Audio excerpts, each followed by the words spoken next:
ग्राम टांडा बरूड पहुंचे अखिल भारतीय बलाई महासंघ के राष्ट्रीय अध्यक्ष मनोज परमार का प्रथम नगर आगमन पर ढोल ताशों और आतिशबाजी के साथ हुआ भव्य स्वागत।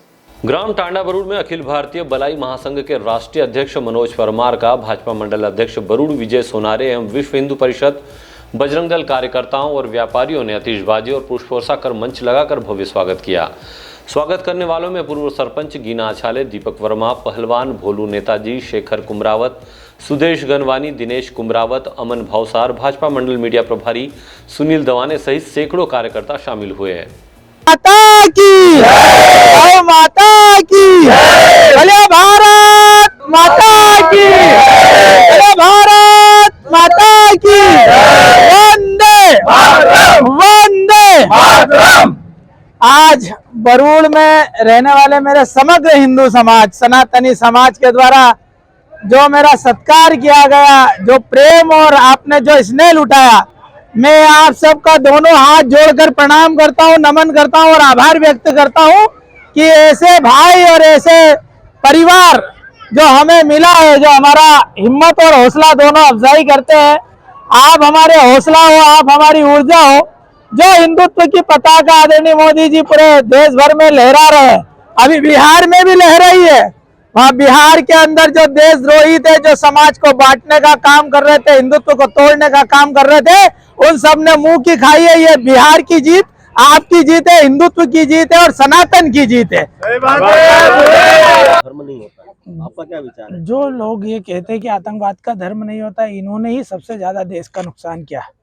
इन्होंने भारतीय समाज को तोड़ा है, इन्होंने हिंदुत्व को तोड़ा है, इन्होंने देश का नुकसान किया है, जिसके कारण हमारे देश छिन्न भिन्न हुआ। जो भारत का विभाजन हुआ, ऐसी विचारधारा के कारण ही हुआ। जिस दिन बम विस्फोट हुए आज 2 दिन पहले, उसी दौरान उसके 1 दिन पहले मेरा शाहजहांपुर प्रवास था। मैंने वहां पर भी कहा, मैं आपको भी कहना चाहता हूं कि हिंदुस्तान को सबसे बड़ा खतरा जिहाद से है।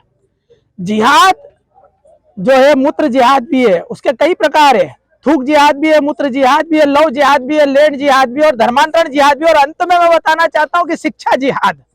गुरुकुल की पद्धति में हमारे यहाँ के बालकों को, हमारे यहाँ के शिष्यों को, हमारे यहाँ के छात्रों को सिखाया जाता है, सर्वे भवन्तु सुखिनः, सर्वे सन्तु निरामया, सर्वे भद्राणि पश्यन्तु मा कश्चित् दुःख भाग्भवेत्। हमने सभी के सुखों की कामना की। हमारा गुरुकुल में हमारे गुरु ने, हमारे टीचर ने, हमारे शिक्षक ने यह सिखाया, सभी सुखी हो, सभी निरोग हो, सबका कल्याण हो, कोई दुखी ना हो। मदरसे की शिक्षा क्या सिखाती है? बम बनाना, बम से उड़ाना।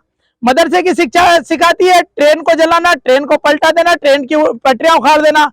मदरसे की शिक्षा सिखाती है बस को पलटाना और बस को जला देना। ये मदरसे की शिक्षा है। हमारे गुरुकुल की शिक्षा कहती है, हमारे गुरुकुल की शिक्षा बताती है कि प्लेन कैसे उड़ाया जाता है। हमारे गुरुकुल की शिक्षा बोलती है प्लेन में आता है कि बच्चों एरोप्लेन तो ठीक है, एयरपोर्ट को कैसे उड़ाते हैं। वहां सिखाते हैं एयरपोर्ट उड़ाना, हवाई जहाज उड़ाना नहीं सिखाते, एयरपोर्ट उड़ाना सिखाते हैं। तो ये उनमें विधर्मियों में और हम में अंतर है। हम जिन लोगों से भाईचारा निभा रहे हैं, आदरणीय मोदी जी की सरकार के पश्चात में लैपटॉप बांटे गए कि यार अशिक्षा के कारण ये लोग पत्थर चला रहे हैं। ऐसा हम सबको महसूस होता था कि ये पत्थरबाजी जो जम्मू कश्मीर में हो रही है, हमारे भारतीय सैनिकों पर हो रही है, हमारे भारतीय नागरिकों पे हो रही, तो हमको ऐसा लगता था ये 500 रुपए लेकर जो है पत्थर चलाते हैं, ये पत्थरबाज आते कहाँ से, हमको ऐसा लगता था। अरे ये अभी जिन्होंने दिल्ली में बम विस्फोट किया, ये कहाँ से आए? हमारे हिंदुस्तान के आस्तीन के साहब है। हिंदुस्तान के रहते, हिंदुस्तान का खाते, हिंदुस्तान का पीते, पहनते, ओढ़ते हैं और हिंदुस्तान में रहकर हिंदुस्तान की कब्र खोदने का काम कर रहे हैं, हमारे धर्म का पतन करने का काम कर रहे हैं, हमारे देश को नुकसान पहुंचा रहे हैं। ऐसे देशद्रोहियों को पहचानने की जरूरत है। अल फलाह यूनिवर्सिटी की जांच करी तो पाया गया है कि उसके तार कहां तक जुड़े हुए थे। आप देखो, डॉक्टर एक सम्मानजनक शब्द है। हमने क्या सोचा कि अनपढ़ लोग ऐसा करते हैं। अरे पढ़ लिखने के बाद भी बम फोड़ रहे, अनपढ़ थे तब भी बम फोड़ रहे थे, पढ़ लिख गए तो भी बम फोड़ रहे। मतलब इनकी मानसिकता केवल जिहाद की है, इनकी मानसिकता केवल आतंकवाद की है, इनका विचार केवल आतंकवाद का है। इनके पास जो लॉजिक है, इनका पास जो जुनून है या इनका जो लक्ष्य है, वो केवल आतंकवाद और सिर्फ आतंकवाद है। और ऐसे आतंकवादी जिहादियों से हमारे भारतीय समाज को, हमारे सनातन समाज को, हमारे हिंदू समाज को सजग रहने की आवश्यकता है। यह अत्यंत जागरण की आवश्यकता है, क्योंकि लोकतंत्र में कहा गया है जिसकी जितनी संख्या भारी उसकी उतनी हिस्सेदारी। हमने देखा लोकसभा चुनाव के अंदर विधर्मी लोग जीत कर आए। विधर्मी तो ठीक है, आतंकवादी जीत कर आ गए। अलकायदा का एक सदस्य जीत कर आया जम्मू कश्मीर से, बब्बर खालसा का एक सदस्य जीत कर आया, आतंकवादी संगठन है बब्बर खालसा। उसका एक सदस्य पंजाब से जीत कर आया। तो ये बहुत ही नाजुक समय है, किंतु मैं आपको ये बता देना चाहता हूं कि मोदी जी जैसा नेता, योगी जी जैसा नेता और भारतीय जनता पार्टी जैसी पार्टी इस भारत में और भारतवासियों को कभी नहीं मिलेगी। इसलिए हिंदुत्व जो सबके सुखों की कामना करता है, जो हमारे यहाँ देवी पूजन होता है, हमारे यहाँ पर कहा जाता है यत्र नार्यस्तु पूज्यन्ते रमन्ते तत्र देवता, हमारे यहाँ जो स्त्री की पूजा होती है, बालिकाओं की पूजा होती है, महिलाओं की पूजा होती है, बताइए विश्व में किस देश में होती है?